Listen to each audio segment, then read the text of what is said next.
Okay, so today, because some people complain of how flex cut reduce the sound, so today I'm gonna do a little experiment. Previously we've seen keyboard using UHMW tape.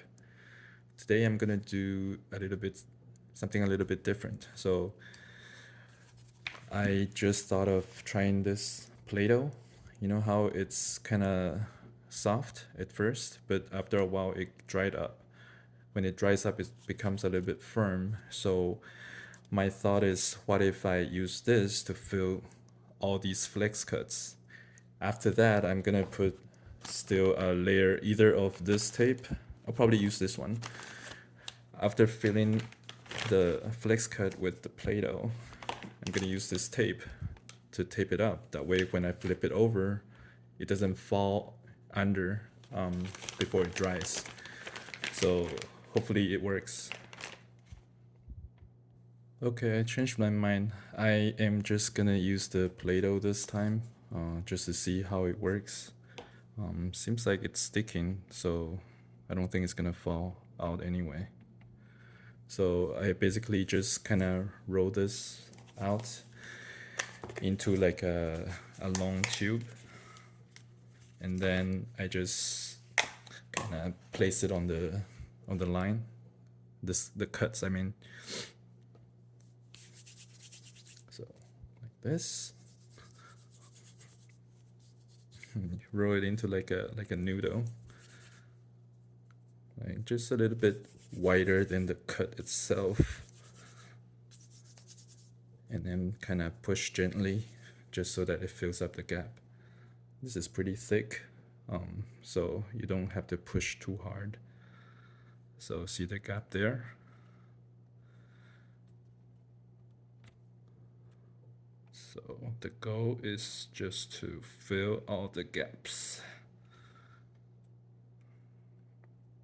And there's no or little to no moisture, so I don't think it's gonna conduct any electricity. But just to be sure, let's avoid letting it touch any of the hot swap sockets.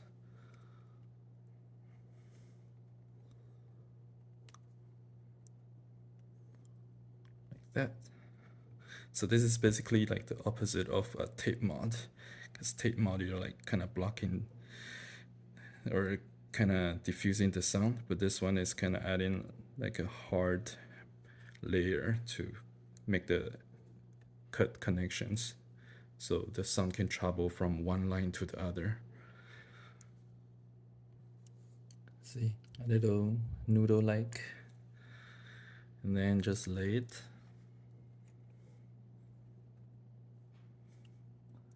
And then gently push. You still want to keep most of it on the bottom side, because we're just trying to fill the gap, not like trying to push everything through to the top.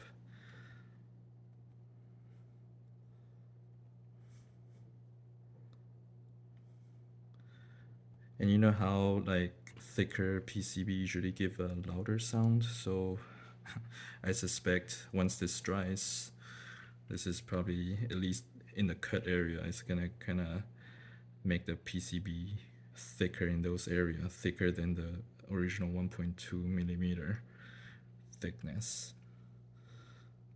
Yeah, so like that, push it in. Okay, so this is it. Everything is filled up.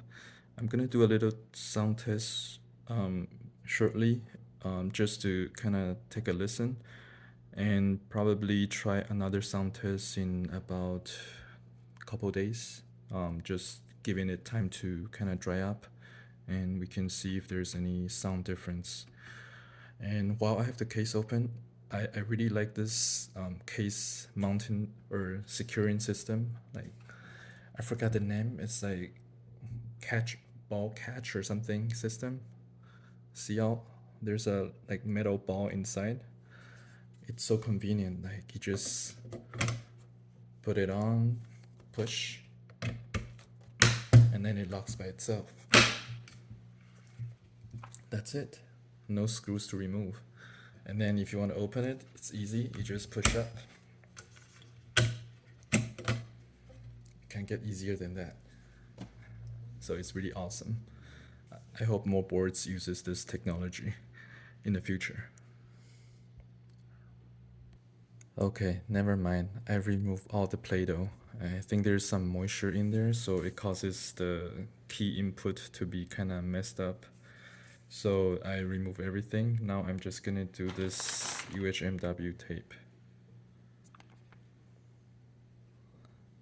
So you just wanna cut the tape to the size and then just peel and stick it on. This is kinda, it's still flexible, but it's kinda tough so that it actually transfers sounds rather than like painter's tape that people use for the regular tape mod. I have OCD, so I try to put it as neatly as possible.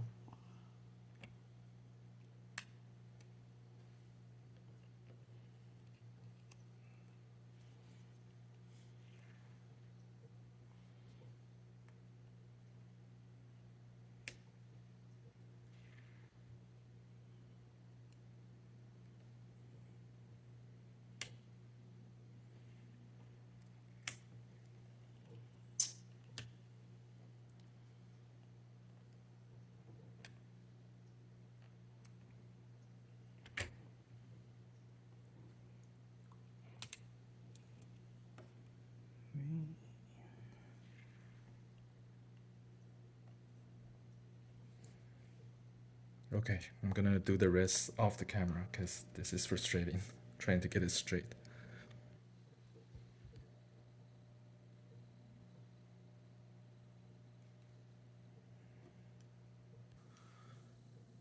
Okay, here's the sound test after the UHMW tape mod.